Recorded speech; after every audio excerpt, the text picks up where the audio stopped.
재판 지연이 심한 게 있어서 제가 몇 가지 지적을 하겠습니다. 조국 교수 사건인데요. 제가 뇌물수수 사건의 공소장을 보니까 범죄 사실 10개가 넘어요. 그럼 이거 언제 끝납니까? 법원이 조국 봐주기에 조연 정도는 지금 하고 있어요. 굉장히 심각한 거 아니에요, 이거는? 이게 늦어진 정의는 이제 정의가 아니다, 이런 얘기가 있는데요. 이제 재판 지연이 너무나 심한 게 있어서 제가 몇 가지 좀 지적을 하겠습니다. 잠깐만요. 이 대표적인 게 다음, 그 조국 교수 사건인데요. 지금 이제 김미리 부장판사가 이렇게 보시면 이건 지금 사실상 두 건이 경합되어 있습니다. 이제 하나는 그 유재수 감찰무마 관련한 사건이 하나가 있고요.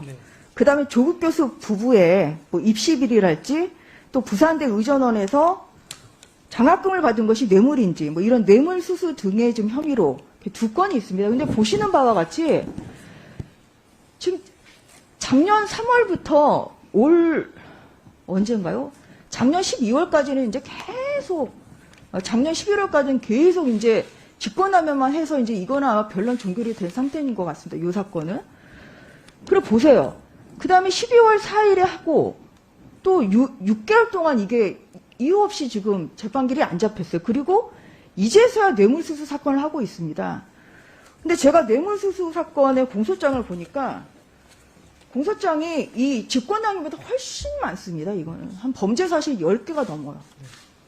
그럼 이거 언제 끝납니까? 지금 어제 이 보도가 나온 게 서울대학교가 기소통보 교수 중에서 이진석 교수랑 조국 교수만 징계를 안 했다. 지금 이런 기사가 나오고 있어요. 서울대에서는 1심 판결 전까지는 징계위 안 열겠다고 지금 이러거든요. 그럼 언제까지 지금 조국 교수가 그 판결이 선고가 돼야 되는 건데 언제까지 그럼 조국 교수 이 봐주기를 하느냐. 이거는 법원장이 심각하게 생각하셔야 됩니다. 지금 법원이 조국 봐주기에 조연 정도는 지금 하고 있어요. 굉장히 심각한 거 아니에요, 이거는? 그래서 이 부분은 이런 것이 바로 아무리 저도 법원생활 해봤습니다만 99명이 잘해도 단 한 명이 잘못하면 사법부의 신뢰는 그냥 무스 떨어집니다. 이런 사건 하나가 사법부의 신뢰를 깎아먹어요. 그래서 이렇게 재판 지연이 일어나지 않도록 하셔야 된다. 이게 바로 문제가 된 김미리 부장판사 아니겠어요? 지금 김미리 부장판사 이러다가 실제로 또 본인이 뇌물수수 사건 해야 될 것 같으니까 갑자기 병가내고 좀 바뀐 거 아니겠습니까? 그래서 재판 공백이 더 길어졌죠. 그래서 사무분단이 굉장히 중요하다 이런 말씀을 드리고요. 그 다음에 김미리 부장판사가 지금 지원하고 있는 게 그 앞에 보면 울산시장 선거 개입 사건도 마찬가지입니다. 여기 보세요.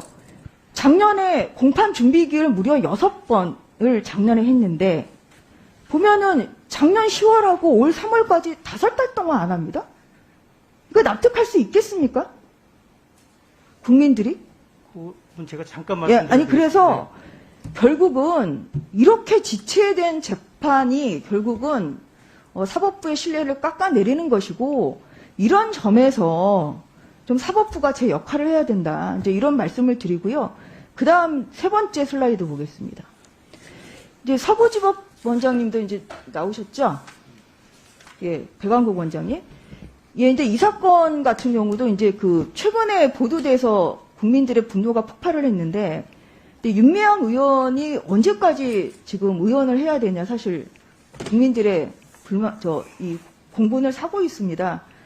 그래서 이제 이 사건은 이제 첫 번째 공판 준비기를 굉장히 늦게 들어갔고요.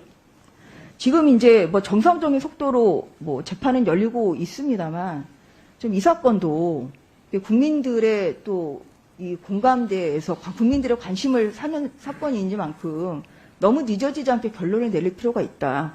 저 이런 말씀을 드리겠습니다. 예, 다음 보겠습니다. 이제 그래서 제가 이제 또 중앙지법원장님께 좀 말씀드리고 싶은 게 이제 이런 거예요, 이게. 이번 그 사무분담에서 제일 문제됐던 게 김미리 부장판사로 윤정석 부장판사였거든요. 네. 김미리 부장판사 지금 민사 21부에 2019년 3월 29일에 왔고요. 올해가 벌써 이제 4년째인데 유임이 돼서 그 사무분담, 그냥 잔류시킨 것 자체가 지금 문제다 이러한 지적을 많이 했습니다. 윤준석 부장판사는 6년째 지금 하고 있어요. 그래서 김미리 부장판사는 이렇게 좀 21부에 있다가 제대로 역할을 못해서 결국은 또 재판부로 옮겨서 사건도 지연되고, 제가 봤을 때는 징계를 해야 되는 거 아닌가 싶을 정도로 정말 사건을 너무 뭉개고 있거든요. 그래서 이 부분에 대해서는 따끔한 질책이 필요하다는 말씀을 드리고요. 윤정석 부장판사 같은 경우는 옮긴 반면에 박남청 부장판사 비슷한 그 사법행정권 남용 의혹을 하고 재판을 하고 있는, 여기는 또 전보를 하고, 이런 것이 결국은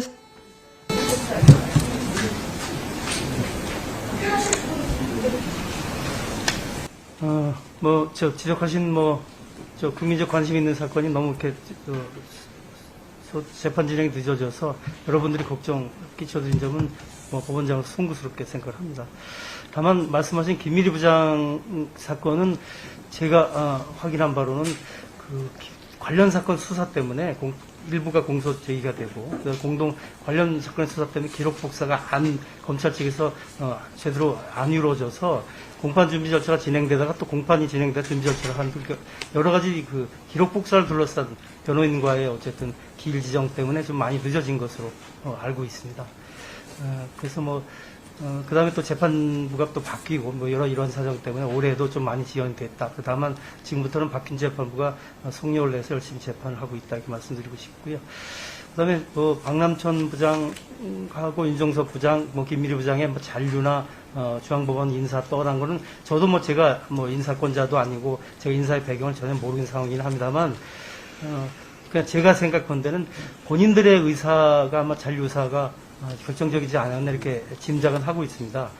인사 원칙에 어긋나서 본인들이 떠나겠다고 하는데 그거를 억지로 남게 할 인사는 상상하기 좀 어렵고요. 마찬가지로 그 본인들이 가지고 있는 사건이 너무 부담이 크고 하니까 그런 걸 고려해서 후임 재판부가 변경이 됐을 경우에 후임 재판부의 부담 이런 것을 고려하고 본인들의 잔류 의사가 고려돼서 그렇게 해서 아마 인사에 좀 차등이 있었던 것으로 생각이 좀 듭니다.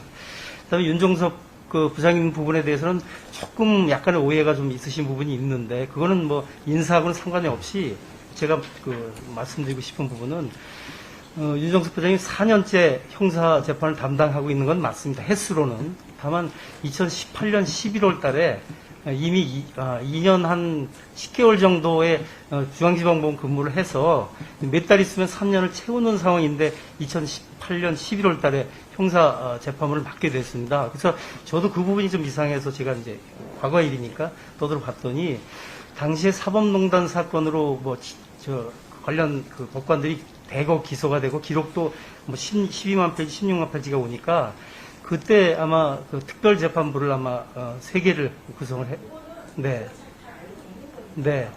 제가 말씀드리고 싶은 거는 그 부분, 알겠습니다. 그 부분만 말씀드리고 싶습니다. 그래서 윤정석 부장님이 이미 형사부를 시작을 할 때 이미 한 2년 10개월 정도에서 형사 재판을 시작을 했거든요. 특별재판을. 그래서 3년 원칙은 이미 2019년 2월에 이미 3년이 지나간 상황에서 계속해서 재판을 맡고 있었고, 3년이, 알겠습니다. 알겠습니다.